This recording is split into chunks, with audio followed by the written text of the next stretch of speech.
Jesus conviveu na terra e que é muito importante, ele demonstrou para nós a importância da convivência, de estarmos em relação com o nosso irmão. Porque ele poderia ter realizado a sua tarefa sem ter vindo à terra, mas era de suma importância que ele aqui estivesse e convivesse conosco. Então nós vamos reportar ao tempo de Jesus e vamos nos reportar a uma cidade da Galileia, que era uma cidade extremamente importante, porque era uma cidade muito rica de comércio, de fortuna, né, e de artes. E essa cidade ficava às margens do Tiberíades. Quando os irmãos ouvem falar em Tiberíades, Mar da Galileia, Lago de Genezaré, às vezes ficam confusos, o que será que são isso, né? Mas é tudo a mesma coisa, dependendo daquele que está a relacionar, a relatar, né? Então, ao tempo de Jesus, as cidades famosas da Galileia eram Cafarnaum, Cesareia de Filipe e Magdala. E Magdala, pela posição privilegiada que ocupava, debruçando-se sobre o lago de Genezaré, ela atraía pessoas importantes de todas as regiões. E, pelas suas ruas calçadas, as mesas dos cambistas trocavam dracmas, sestércios de ouro, moedas de toda sorte para o comércio de seda, de especiarias, gemas preciosas, de escravos e de poder. E era natural que por essa fortuna e beleza ela atraísse pessoas aventureiras, pessoas de má vida. E entre os notívagos que foram atraídos para Magdala, estava uma mulher que se celebrizaria pelo seu comportamento e que passaria para as páginas da história do Evangelho de Jesus. E essa mulher chamava-se Maria, e era o protótipo da sensualidade e da beleza. Os homens desejavam-na e as mulheres odiavam-na, mas ela, que era a preferida de Próculo, o senador, desfilava sua beleza em uma liteira romana e pouco se preocupava com a vida que estava ao seu redor. Mas o seu castelo, o seu palácio, que era um ponto de encontro de personalidades importantes, era também um lugar de intrigas e um lugar onde se comercializava o prazer. Certa noite do mês de Kislev, que é setembro, outubro, em Israel, alguém bateu nos pesados portões de cedro do palácio de Maria. E uma escrava foi abrir. E era um mendigo, um beduíno das estradas, que pedia acesso para falar com a famosa meretriz. E a criada lhe diz: hoje a senhora não recebe. As 7 forças do mal tomaram conta de seu corpo, como costuma acontecer nas ocasiões de lua, e hoje ela não recebe. Já despachou um senador romano, um sacerdote do templo e um príncipe da Idumeia, e bateu com o pesado portão na face do mendigo da estrada. Mas, logo em seguida, fez-se ouvir novamente a batida do cajado, e ela abriu contrariada e lhe perguntou: espera que eu mande os cães estraçalhar-te as carnes? Eu já lhe disse que hoje a senhora não recebe. Mas, no que ela, por um momento, deixou de prestar atenção, ele entrou rapidamente, alcançou o átrio das visitas e ia penetrar na intimidade da casa. E ela ficou apavorada, porque a mulher perversa e vulgar, quando voltava daqueles estados de alienação, tornava-se uma serpente e maltratava os escravos com uma impiedade imensa. Então ela correu e foi até o aposento onde a famosa meretriz estava reclinada em um triclínio romano, e ali pareciam bailar realmente as 7 forças do mal. As cortinas pesadas, o ambiente abafado, apenas uma claridade argêntea e uma luz penetrava pela claraboia. E ela, olhando a mulher, deu-se conta que o peregrino vinha ali logo atrás. Ele chegou-se, ajoelhou-se ao lado da mulher, tomou-lhe da mão, bateu-lhe brandamente e chamou: Senhora, Senhora. E ela não se movia. Então ele a chamou: Senhora, Senhora.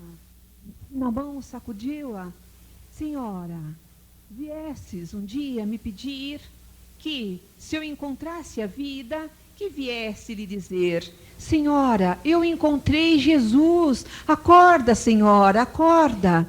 E ela então abriu os olhos e lhe perguntou: quem é você?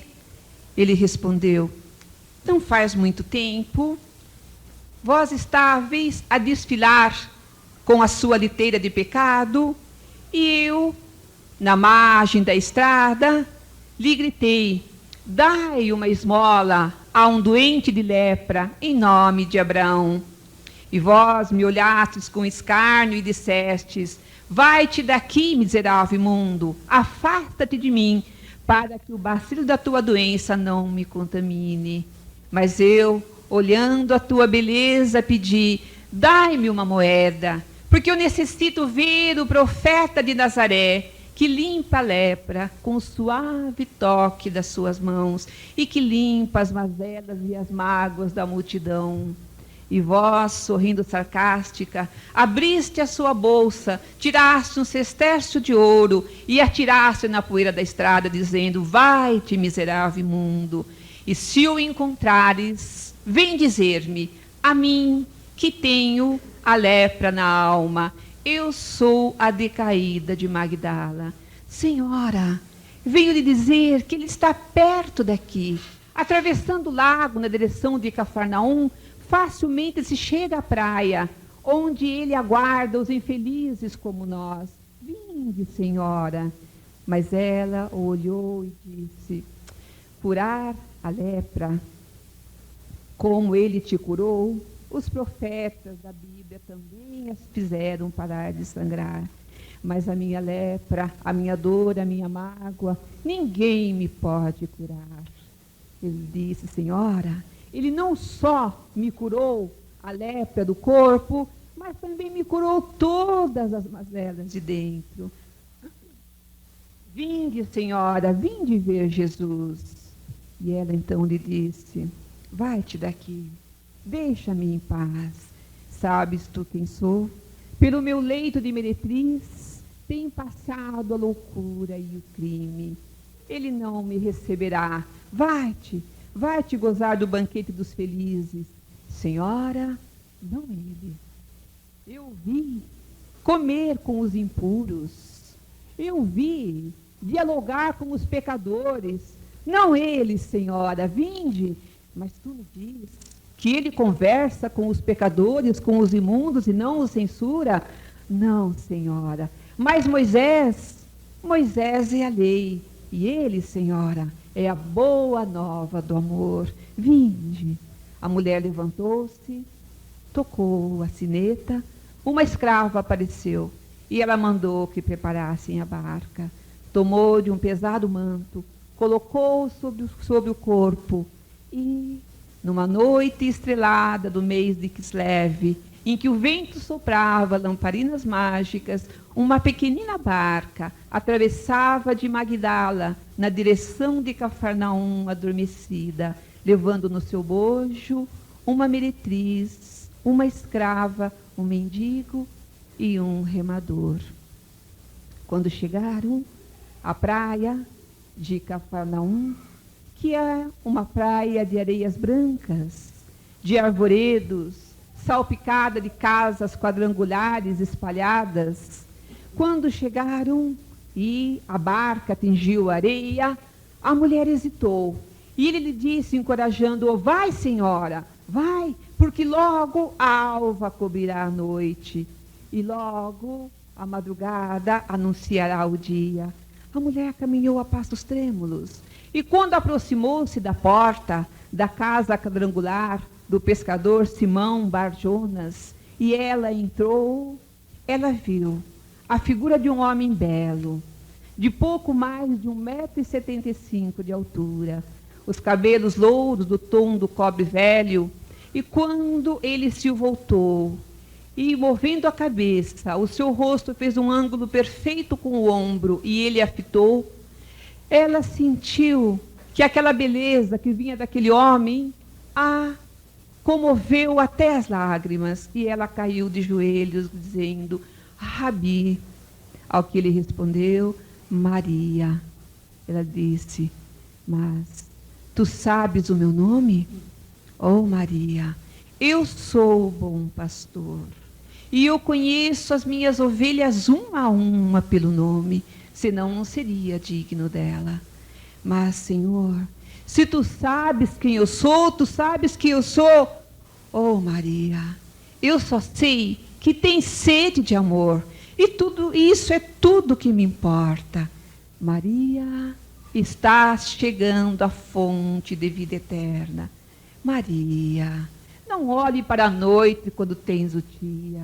Não olhe para o pântano quando você tem a seara dourada de luz. Mas, Senhor, o que devo fazer? Ama, ama, Maria. Mas, Senhor, aos homens um dia eu amei e acabei num bordel e aprendi a odiar. Maria, amo teus filhos. Senhor, então desgraçada que sou, porque nunca tive a honra e a alegria de conceber. Maria, a mulher que ama os filhos da sua carne desobriga-se de um dever. Ama os filhos da carne alheia. Ama os teus irmãos equivocados, as tuas irmãs enganadas e enganadoras.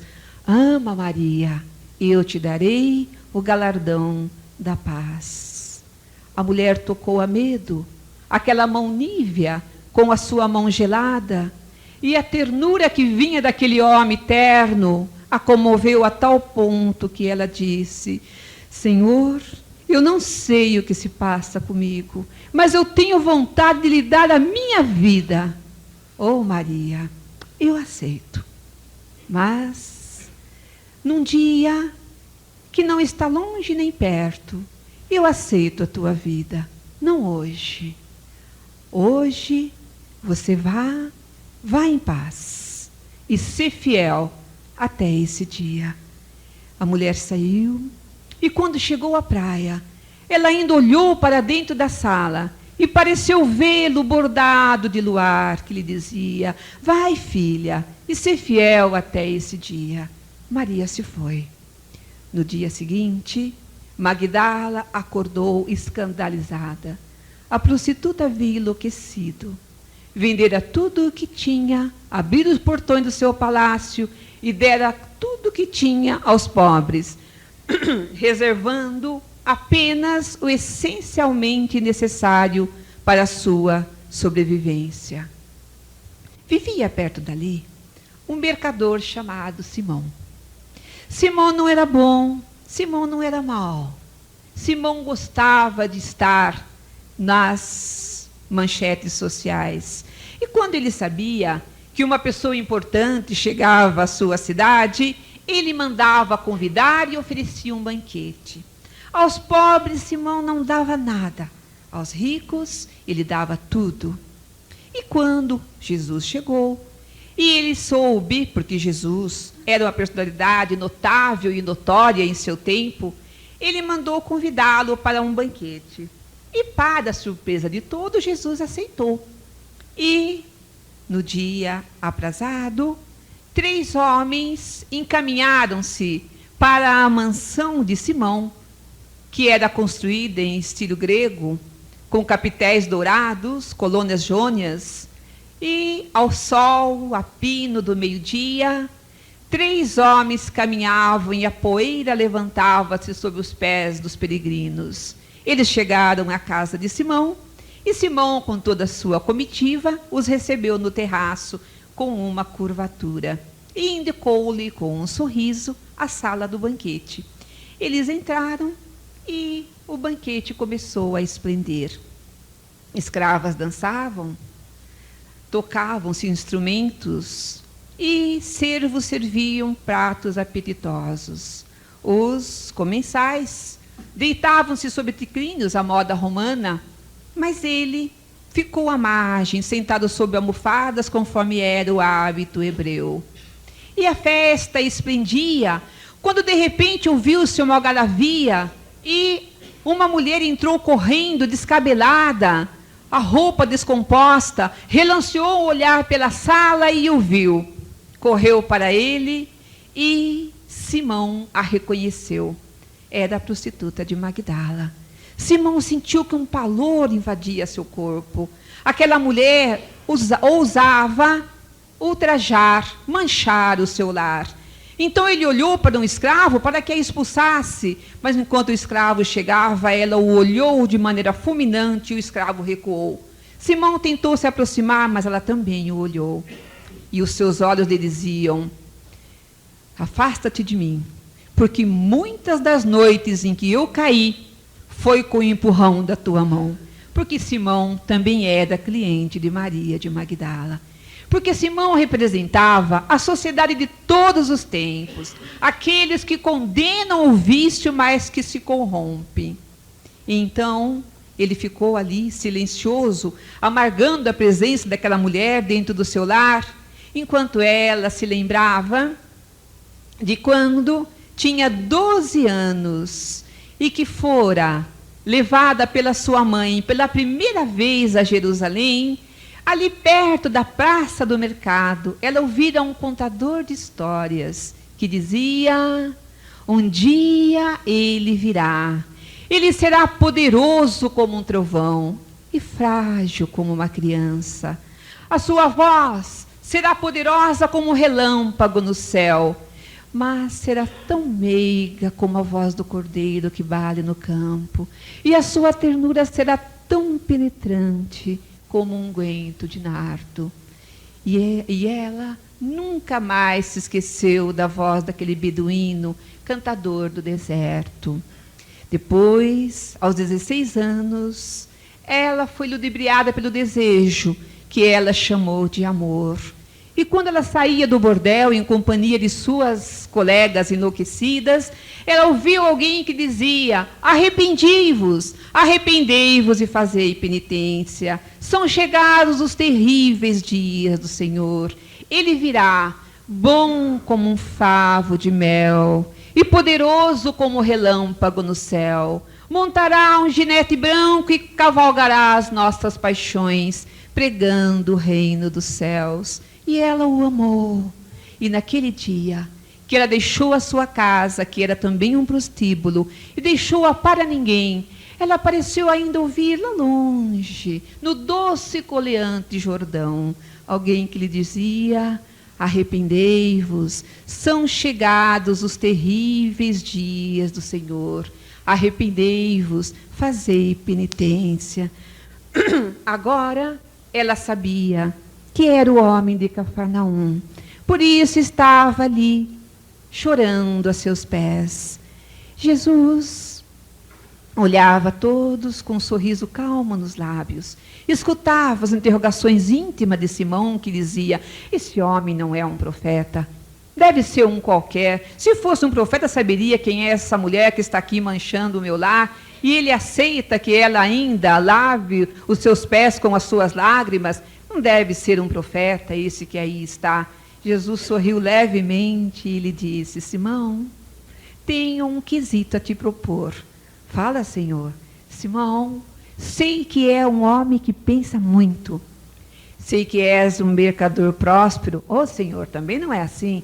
Simão, havia um senhor que tinha 2 devedores. Um lhe devia 600 sestércios. e outro lhe devia 50 denários. Como nenhum dos dois pudesse pagar-lhe, ele a ambos perdoou a dívida. Qual você acha que mais o amou? Ó, Senhor, é fácil? Aquele que mais lhe devia, é claro. Pois é, Simão, eu aqui cheguei e você não me beijou nem me abraçou como manda o protocolo da lei. Pois essa mulher que aí está não cansa de beijar os meus pés cansados da estrada. Você não me deu água para as abluções, mas essa mulher, com as suas lágrimas, orvalha meus pés fatigados. A essa mulher, como a muito me ama, a ela eu muito perdoo. Vai, filha, vai em paz, que teus pecados estão perdoados, e não voltes a pecar. A mulher deu um grito e desapareceu. E a partir desse dia, todas as tardes, quando o sol se punha atrás do Joboé e o vento espalhava as nuvens douradas, um homem se levantava na quilha da barca de Simão e falava. E uma mulher bela, jovem e nobre, no meio da multidão, o ouvia de joelhos e muitas vezes a chorar. E ela o seguiu, daqui para ali, deste para aquele sítio. Os homens vieram dizer-lhe, apaixonaste-te pelo pregador itinerante que nada tem para te oferecer. Volta. E ela de nada dizia, nada respondia, de nada precisava. Ela agora tudo tinha, porque estava alcançando a paz. E ela o seguiu, até o dia da entrada triunfal em Jerusalém. Ela o seguia de longe, quando entraram pela porta formosa e ouviam os gritos de aleluia. As mulheres jogavam os seus mantos, colocavam-se ramos verdes para que ele pisasse. Mas ele não aceitava as homenagens putrescíveis dos homens. Quem pisava era o animal. E depois, no momento da cruz, foi ela, abraçada à Mãe Santíssima dele, acompanhada de um jovem de 16 anos, que teve a coragem de ficar com ele até o fim, porque todos os outros fugiram amedrontados. E depois, no terceiro dia, foi a ele que ela apareceu, quando levavam ungüentos para embalsamar-lhe o corpo.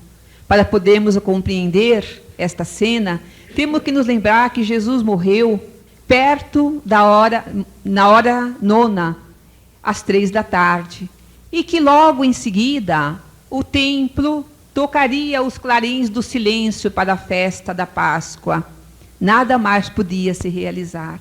Não houve tempo para José de Arimateia, que pleiteou junto a Pilatos oficialmente o corpo de Jesus, para que procedesse um balsamamento na sepultura nova de José de Arimateia, doutor da lei, que amava Jesus e que ficava a mais ou menos 150 metros do lugar da crucificação. Então, José de Arimateia ofereceu a Maria o material para o embalsamamento de Jesus depois da festa da Páscoa. E ela, podemos imaginar, na saudade, no desejo de estar perto do seu Senhor, ainda que fosse dos seus restos mortais, ela dirigiu naquela madrugada esplendorosa de domingo até o horto onde Jesus foi sepultado. E lá chegando, ela junto com alguns dos discípulos, viram que a pedra, a imensa mó redonda que cobria ou que tapava o sepulcro de Jesus, havia sido rolada, o selo havia sido rompido, e os apóstolos saíram correndo amedrontados para dar a notícia no cenáculo, mas ela ficou naquela dor, naquele sofrimento, e ela então se abaixou pela portinhola para ver a sala, o sepulcro, e lá viu os lençóis e as marcas da crucificação.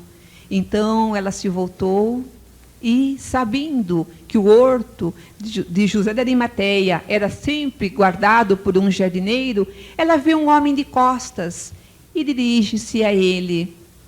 onde puseste o meu Senhor? Dize-me onde ele está, porque eu o tomarei. E ele se volta e nós podemos imaginar. É a mais bela cena do Evangelho. É o momento culminante do Evangelho. Naquela esplendorosa da manhã de domingo, ele abre os seus braços, como era do seu costume, e a manga, a toga larga, a luz incidindo sobre ele, o seu rosto resplandecente de luz, ela grita, Rabone, mestrezinho, e tenta abraçá-lo quando ele lhe diz, não, Maria, não me toque, eu ainda não fui ao meu pai.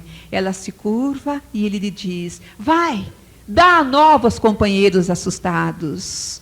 Ela sai a correr, atravessa o promontório, e quando chega à casa de Elias Marcos, o pai do evangelista, onde estão todos reunidos, ela abre a porta, vê a mãe de Jesus e grita, Senhora, eu ouvi, Senhora.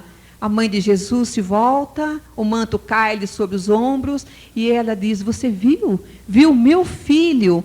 Mas Tomé volta-se para ela e diz, você diz que ele te apareceu? A ti. Se ele tivesse que aparecer, apareceria a João que dizia amar, ou a mãe dele, mas a ti não creio.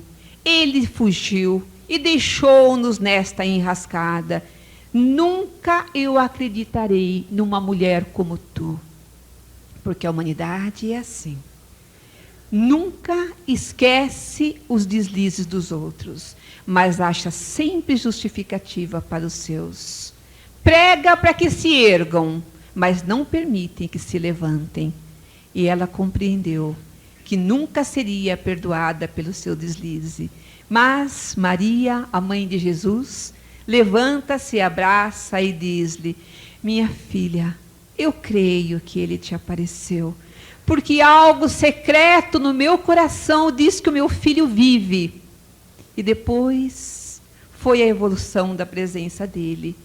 Ele apareceu pouco depois, ali mesmo, no cenáculo, a portas fechadas para todos os apóstolos. Aproximou-se de Tomé e disse, toca, Tomé, toca nas minhas feridas. Mas eu lhe digo que bem-aventurado o que não viu e creu, mas ai daquele que mesmo vendo ainda duvida. Depois, ele apareceu para os viandantes na estrada de Maús, apareceu a Pedro na pesca milagrosa, e quando ele apareceu a mais de 500 pessoas na Betânia e acendeu, a saudade permaneceu naqueles que ficaram. Mas a saga da mulher equivocada continua. Como é que Simão, que tinha sido chamado a procurar ovelhas para o reino de Deus, a pescar ovelhas para o reino de Deus, como é que ele poderia agora voltar à pesca? Como é que Levi podia voltar à coletoria? Então, eles resolvem que vão partir cada um para o seu lado.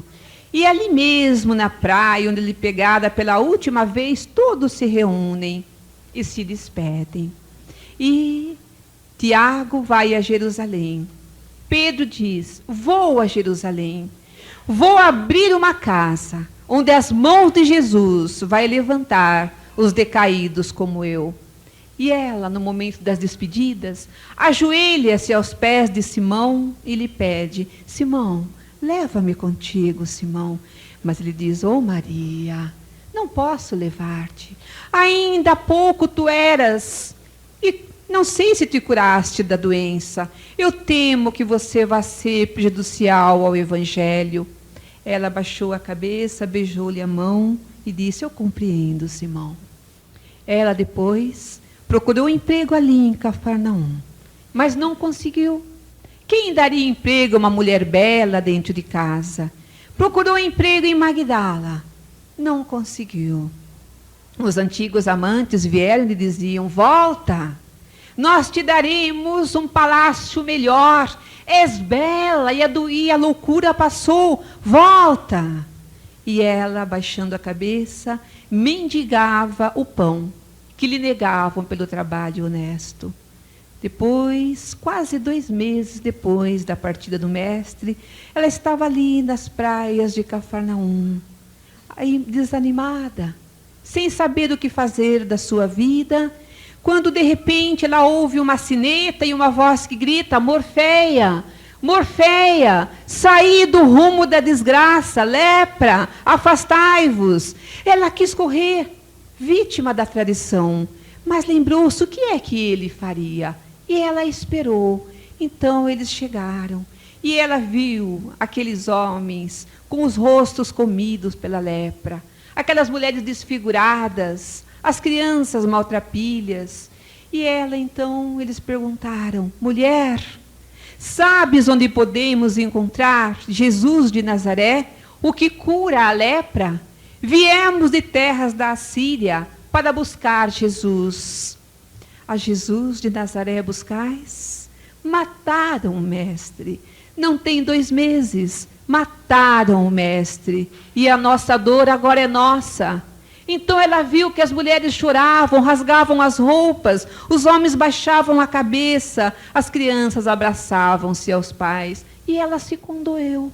Então ela sentou-se com eles ali à praia e disse: ele se foi, mas deixou uma mensagem. E começou a falar de Jesus, falou do seu evangelho, falou da sua promessa. Tomando uma estrada rumo ao Vale dos Imundos em Jerusalém, ela viu que uma criança lhe acenava com uma flor. E ela ficou a pensar: nunca tivera amigos, ninguém a amara. Mesmo ali entre os apóstolos, só Jesus a amara. Então, ela olhou para aqueles que podiam ser seus primeiros amigos e gritou: esperai, esperai por mim.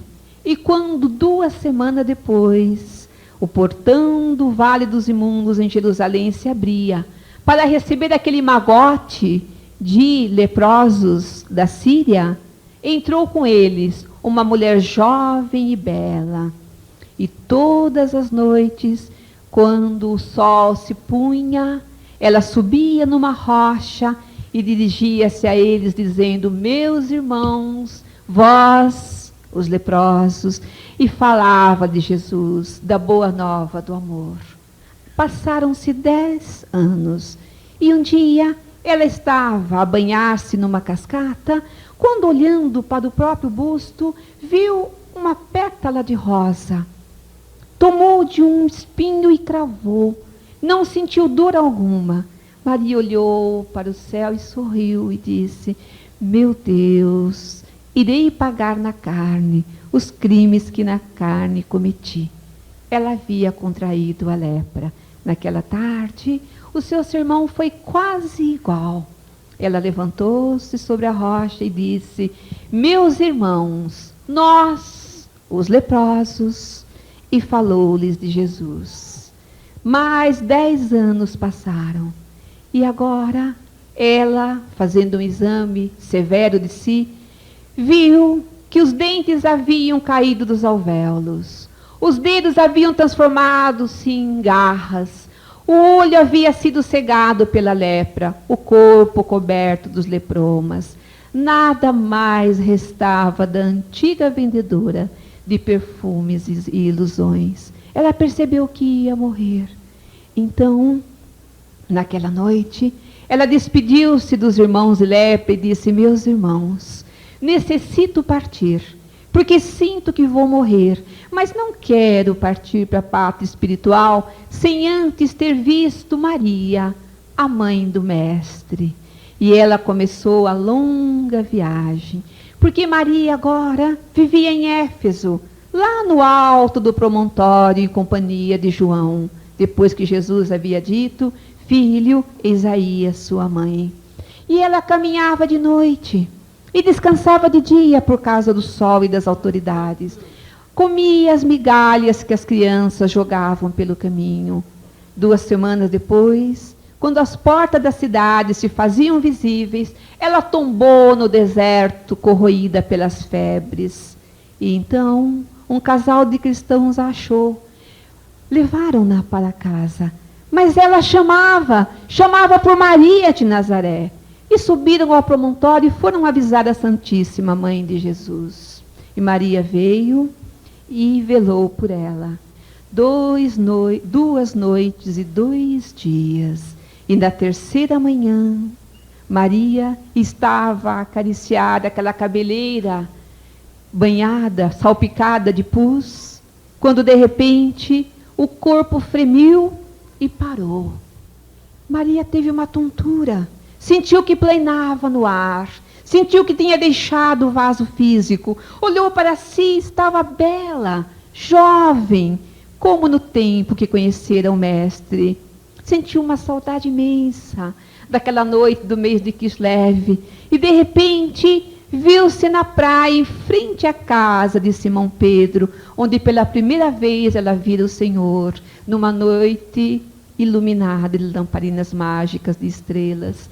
Ela ficou ali, sentada embaixo de um tamarindeiro, olhando o lago de Genezaré e o sol que se refletia nas águas, quando de repente o sol baixou e abriu-se no meio do lago, e um sol menor veio caminhando na sua direção. E aquele sol começou a humanizar-se, e de repente ela o reconheceu e viu que era Jesus.